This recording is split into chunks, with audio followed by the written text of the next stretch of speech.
அரசமைப்பு சட்டத்தினுடைய 21வது பிரிவு ஒவ்வொரு இந்திய குடிமகனுக்கும் தனி உரிமையை அளித்திருக்கிறது. அதே போல அரசமைப்பு சட்டத்தினுடைய 25வது பிரிவு எந்த ஒரு மதத்தை பின்பற்றவும் கடைபிடிக்கவும் மற்றவர்களுக்கு எடுத்துரைக்கவும் உரிமை வழங்கியிருக்கிறது.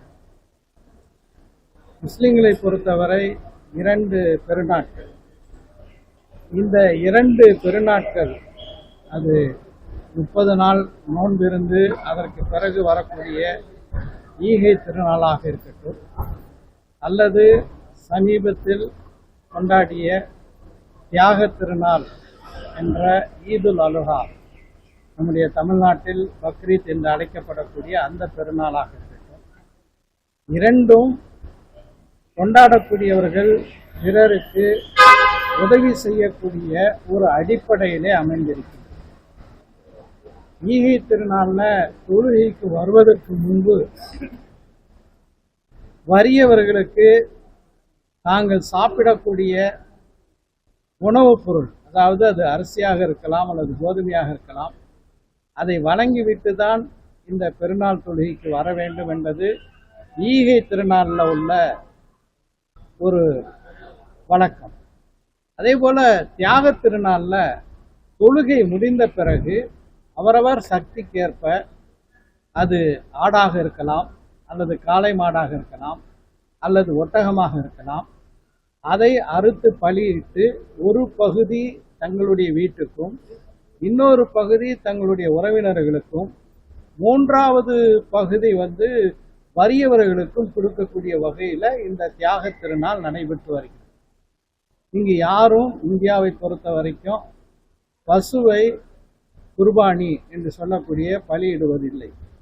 பெரும்பாலும் ஆடுகள் தான் பலியிடுகிறோம். அதே போல காளை மாடுகள் தான் பலியிடப்படுகிறது. ஒருவர் வழக்கு தாக்கல் செய்தார் என்பதற்காக வேண்டி இந்த மனுவை தியாக திருநாளுக்கு, பக்ரீத் திருநாளுக்கு முந்தைய தினம் இந்த தீர்ப்பை நீதியரசர் GR சுவாமிநாதன் வழங்கியிருப்பது, அவர் தலைமையிலான அந்த அமர்வு வழங்கியிருப்பது மிகுந்த ஒரு மனவேதனையை அளிக்கின்றது. நீதிமன்றம் அனைவருக்கும் பொதுவானது. அவர்கள் ஒரு நீதி வழங்குகிறார்கள் என்றால் அந்த நீதி பாரபட்சம் இல்லாமல் எல்லாருக்கும் பொருத்தமான ஒன்றாக இருக்க வேண்டும். இன்றைக்கு நான் யாரையும் குறை சொல்வதற்காக சொல்லவில்லை. நீதிமன்றம் நடுநிலை தவறிவிட்டது, நியாயமாக பாரபட்சம் இல்லாமல் இந்த தீர்ப்பு வழங்கப்படவில்லை என்பதற்காக சொல்கிறேன். கோயில்களில், அதே போல சில சந்தர்ப்பங்களில் தேவாலயங்கள் கூட ஆடு அல்லது மாடு வெட்டப்படுகிறது. மாடு வெட்டக்கூடாது என்று பக்ரீத் திருநாளுக்கு தடை போட்ட நீதிமன்றம் ஏன் கோயில்கள்லையும் தேவாலயங்கள்லையும் ஆடோ அல்லது மாடோ வெட்டக்கூடாது என்று ஏன் தடை போடவில்லை? நான் சொல்வதை தெளிவாக புரிந்து கொள்ள வேண்டும்.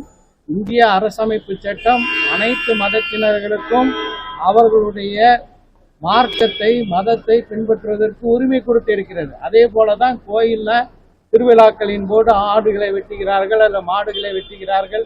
அதே போல தேவாலயங்களிலும் இது நடக்கின்றது. இது தவறு என்று சொல்லவில்லை.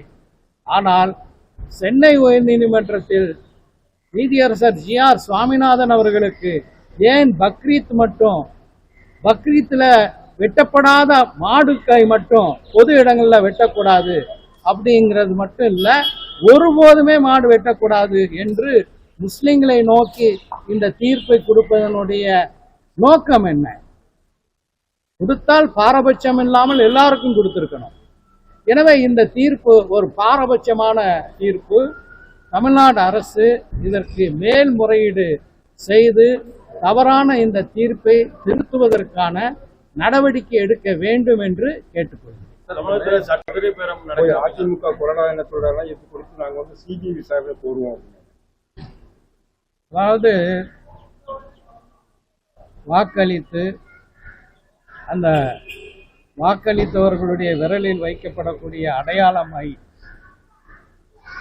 அழிவதற்கு முன்பாகவே புதிதாக ஆட்சிக்கு வந்தவர்கள் அவர்களுக்கு எதிரணியில போட்டியிட்டவர்கள், ஏன் தங்களுடைய கட்சி வேட்பாளர்களையே தோற்கடித்தவர்களை இழுப்பது ஒரு ஜனநாயகத்தினுடைய அறவழியாக நான் பார்க்கவில்லை. இது நாங்கள் மற்றவர்களுடன் வேறுபட்டவர்கள், நாங்கள் ஒரு பெரிய மாற்றத்தை கொண்டு வரப்போகின்றோம் என்று சொன்னார்கள். இப்படியான ஒரு நிகழ்வு தமிழ்நாட்டில் தேர்தல் முடிந்து வாக்காளர்களுக்கு வைக்கப்படக்கூடிய அந்த அடையாளமை அழிவதற்கு முன்பு நடந்ததாக எனக்கு நினைவில்லை, தெரியவில்லை, இல்லை என்றுதான் சொல்ல வேண்டும். இதுதான் அவர்கள் சொன்ன மாற்றமா என்று ஊர்தோறும் மக்கள் கேள்வி கேட்க ஆரம்பித்து விட்டார். சார், இதுக்கும் தமிழக அரசு மௌனம் சாதிச்சுட்டு பிரதமர் கூட கோரிக்கை வச்சாரு. தமிழ்நாட்டினுடைய வாழ்வாதாரம், தமிழ்நாட்டில் காவேரி படுகை பகுதி, நான் இப்போது சட்டமன்ற உறுப்பினராக இருக்கக்கூடிய நாகப்பட்டினம் உள்பட அங்குள்ள விவசாய பெருமக்களுக்கு ஒரு வாழ்வாதாரமாக காவேரி நீர் அமைந்திருக்கின்றது. இந்த காவேரி நீர் பகிர்வு குறித்து காவேரி தீர்ப்பாணையம் அமைக்கப்பட்டு தொடர்புடைய அனைத்து மாநிலங்களுடைய கருத்துக்களை கேட்டு 2018 காவேரி தீர்ப்பாணையம் ஒரு தீர்ப்பை வழங்கியது. அது மட்டுமல்லாமல் ஒன்றிய அரசு இது தொடர்பாக ஒரு நெறிமுறைகளையும் வெளியிட்டது. இவற்றையெல்லாம் மீறி இன்றைக்கு கர்நாடகத்தை ஆட்சி செய்யக்கூடிய காங்கிரஸ் கட்சி, இன்றைக்கு தமிழ்நாட்டில் திரு விஜய் அவர்கள் தலைமையில் அவருடைய அமைச்சரவையில் இடம்பெற்றிருக்கக்கூடிய காங்கிரஸ் கட்சி, மேகதாதுவில் நாங்கள் அணை கட்டுவோம், அதற்கான அடிக்கலை நாட்டுவோம் என்றெல்லாம் சொல்வது அவர்கள் காவேரி தீர்ப்பாணையத்தை மட்டுமல்ல, ஒன்றிய அரசாங்கத்தினுடைய நெறிமுறைகளை மட்டுமல்ல, தமிழ்நாட்டு மக்களினுடைய உரிமையை பறிக்கின்றார்கள்.